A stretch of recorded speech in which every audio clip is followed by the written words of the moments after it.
Good morning. It is time to wake up and be wealthy. And we've got a juicy topic today with one of my friends, Anita. I'm so excited that you're here.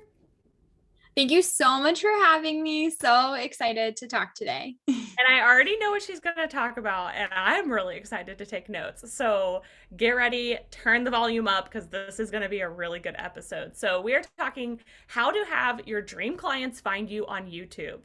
So, YouTube's been around for a really long time. I think it gets overlooked. Would you agree? Absolutely. And really, YouTube is the number two search engine in the world. And it's just so interesting to me that a lot of people don't put stock into YouTube because of the seeming effort that it is to put content over there. But when you really know how to do that effectively, it's really one of the easiest platforms to show up on. Okay, well then tell us, coach us through this. Tell us everything we need to do, and we are going to take massive notes and take action. Sure. So when you're thinking about using YouTube for your business, you want to think about that this is a search engine. So right now there's somebody who needs you. And I like to think, because most of my clients are women, though not all, that somewhere there's a woman who just desperately needs me. And she at a late hour is like panic typing into Google, how do I get more clients? How do I make more money? How do I find people that will know that I'm the person to help them. And they're typing things, this woman is typing things in and she's looking for help and she's going to find all kinds of things. And what I want to do is be on the other end of that search. And so when I'm creating content, I'm thinking about what are my clients typing in via search. That's a good way to get started. But then two, what do they need to hear from me? How can I nurture them so that they can know that I'm the person to help them? And the easiest way to do that is go ahead and help them, because you don't have to convince people that you're helpful if you're already helping them. They know that. And when they watch you on YouTube and you are already just the most valuable place on the internet, they do not message you and say, hey, what are your offers? And they're thinking about it. They literally write emails that say, I've been watching you and I'm ready to work with you. Just tell me how much it costs. We're doing Yes, it. those are like our favorite emails. Or they just go and buy the thing too. Those are great too. I love that. That's Yeah. huge.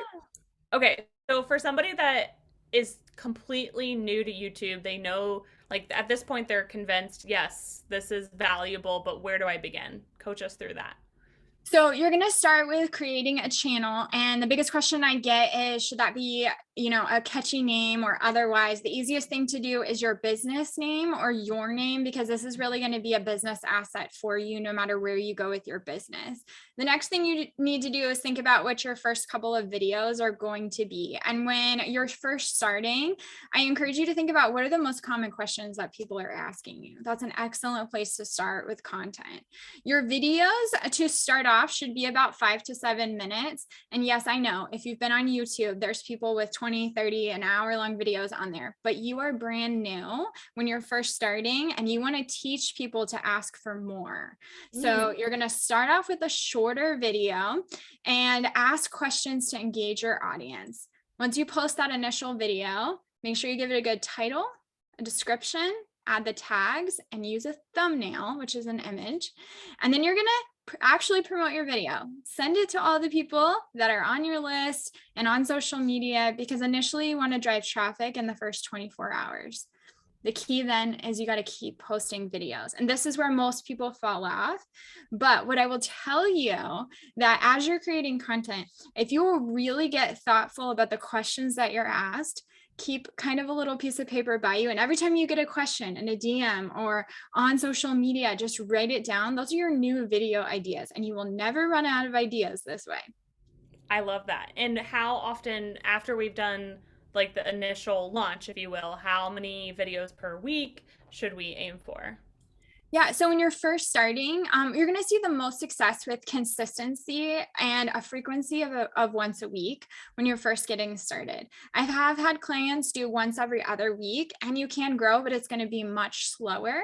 What you're going to do is train the YouTube algorithm that you are going to consistently show up, and they're going to reward you consistently showing up and bringing people to the platform. and keeping them on the platform. So making sure that you're sharing content that aligns together. So people are going to want to watch more than one of your videos is absolutely an excellent way to tell YouTube that your content is worth being promoted. And once YouTube starts promoting your content to other viewers and putting it on the channel pages, that is when you actually are going to see so much growth. I love that. And do you think it's important to like link to your funnel in the description? Like, where should we send people? Do you think that matters?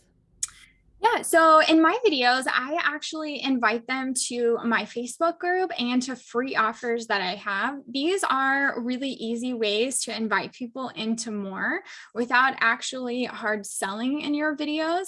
This way, your content can be really serving, but you're going to leave the opportunity that you do have offers by sharing stories and value from whatever products or services that you have in your videos.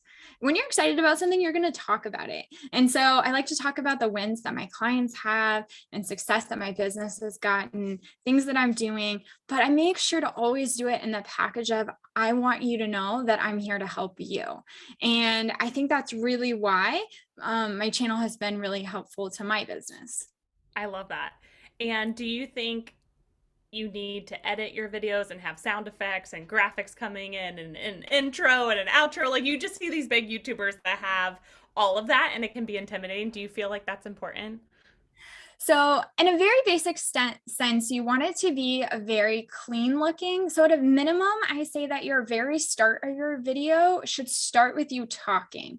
From the moment they press play, they should hear your hook into your video. But after that, if you want to add anything in your video, it's completely up to you. But I will say channel trailers that kind of at the beginning of a video or, fancy intros, background music, these actually people have come out and said that they're distracting. And you want to remember what YouTube actually originally branded to be was broadcast yourself. So we don't need to dress up the video to distract from the awesomeness that you have. We simply need to highlight the value that you have. Mm, I love that. That makes it so easy. Once a week, show up, keep a notebook of like all the questions that you're getting asked and address them in a YouTube, drive traffic to that, whether it be other social media channels and your email list. That feels so doable. Why do we not do it? I think Why do we not do it? Yeah, a lot of people think it gets really complicated, and they do have this expectation that they need, the fanciest camera or to be a world-class video editor. Reality is the best camera is the one you've got. So use that. And the two things that matter the most in your videos are going to be light and sound. So when you first get started, filming by a window can be really helpful. Making sure that there's no like strong background noises can be helpful. But keeping it really simple. And if you need a pro tip for the weeks where you're like, I just can't pre-film and edit, YouTube allows you to go live. So don't skip the week, stay consistent, but try going live that week. Okay. So do you think then it replaces that video or should it be in addition? Like what would you say if we were your client? Yeah, if you're first getting started, honestly, what I care about more is you being consistent each week. So I would Okay. say if for whatever reason that week you cannot get a video up that's pre-recorded, do a live in its place. Consider yourself successful. We got a video of this week and move on. Make a plan for the next week to upload a Gotcha. true recorded video. Awesome. And then I know YouTube has YouTube Shorts, which are like TikToks and Reels. Is that important to think about right now, or what do you think? So YouTube shorts are great, but they're going to push out to kind of new audiences, and there's not as much ability to really rank with search and really define who you're trying to find. So that's more of an interruption based form of YouTube, which most social media platforms work from. If you can do nothing else but post a solid YouTube video once a week on your channel, that is absolutely plenty and more than most are doing. So at least start with that. I say shorts are more like sprinkles on ice cream. They're nice to have, but we don't have to. Okay, well now I want some ice cream with sprinkles. But I like that analogy. I think that's helpful. And I just love how doable this feels. And like, I don't know about you, but when I discover somebody, I like binge listen or watch all of their content. So like start now so that way that person in the future can binge watch everything. Yes. And one of the most amazing things that happens, if you'll go ahead and get started, your first video is going to feel like the first time you made pancakes. It's just like it's painful and we all have to do it. But as you grow and you get better on camera, it's so fun for others to go back and watch your first video. And when I find a new YouTuber or that I'm really like drawn to what they've done in their business, I go back and watch those early videos so I can see like, okay, when were they about where I am? How long did it take them to get where they are? What steps did they take? It gives you kind of an opportunity to see the clues that they've left for success. Ooh, clues for success. I love that.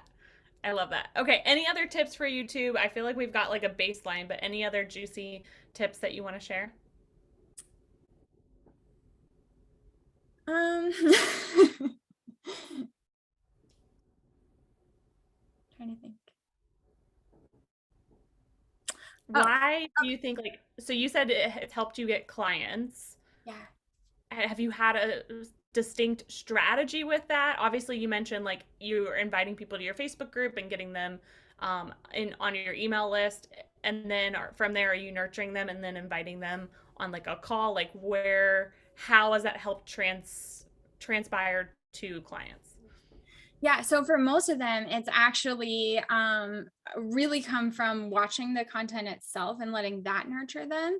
And Okay. usually they're reaching out either from going to my main website and filling out my form saying I found you on YouTube, or they are downloading one of my free options that I have shared in a video that's given them a few emails. And usually on the first or second email, they hit reply to the emails that I have that send out and say, been watching your YouTube video. How do I get on a call with you? So Oh, that's kind of how it starts. But the strategy there is going to come from the content strategy. okay.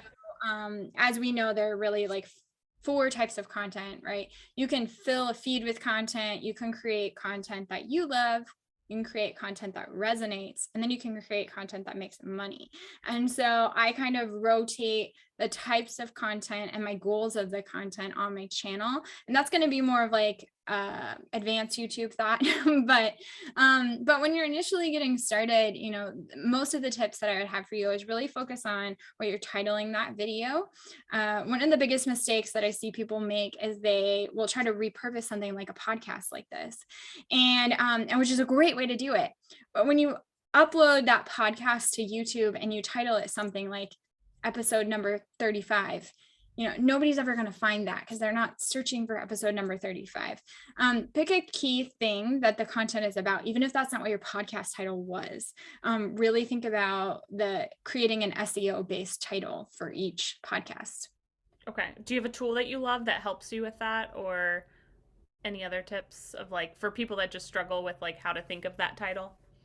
Yeah, I really think the best tool is to use your Google search bar and to just ask yourself, if I was looking for what we talked about in this video, what would I type in? Ooh, I like that. That's a really helpful tip. I like that a lot. That's huge. Okay, cool. So speaking of which, I we have your YouTube channel here, so we'll link that in the show notes. Anything else that you've got going on that you really want our listeners to know about? Sure. Well, I haven't talked about this anywhere yet, so I'll share this with you. Ooh, we get first deets. Okay, cool. You do, yeah. So, on the June 25th is 5 years that I've been in business, and over the years, I have run something called a video visibility challenge, and I am consistently asked, "When are you doing it again?" And so, I'm happy to announce that I am going to be running a video visibility challenge July 12th through the 16th. This is a great opportunity for you. All you need to know is who is it that you want to serve in this world. If you know that, I can help you. And I'm going to be teaching my proven video breakthrough formula where I know that you can actually explode your visibility through video. Ooh, okay. And we have that link, so we'll put that in the show notes as well to sign up for that. That's exciting. I love that. That's like the Biggest open loop ever to end with.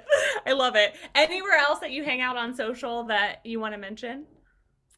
Yeah, you can find my username pretty much on every platform, but where I actually hang out is on YouTube and TikTok. Okay, cool. What is your name? What's your name on TikTok? FDS Creatives. It's the same as my YouTube. It's my business name. Okay, perfect. And then before we end today, my favorite question to end with is what does it mean to you to be wealthy? I really think wealth and success is determined by the people at my dinner table. So at the end of the day, knowing that I have not only served my family well, but served others well, I think that's true wealth. I love that. I love that. You are a genius. I can't wait to just have everyone in the Wealthy Queen movement see you, learn from you, and join the visibility challenge. That will be so fun. And happy 5 year anniversary. That's a huge, huge win. Thank you. I love it. Well, Anita, you're amazing. Thank you for being on today. Go give Anita some love on her YouTube and TikTok. Say hey, and make sure you get signed up for the visibility challenge.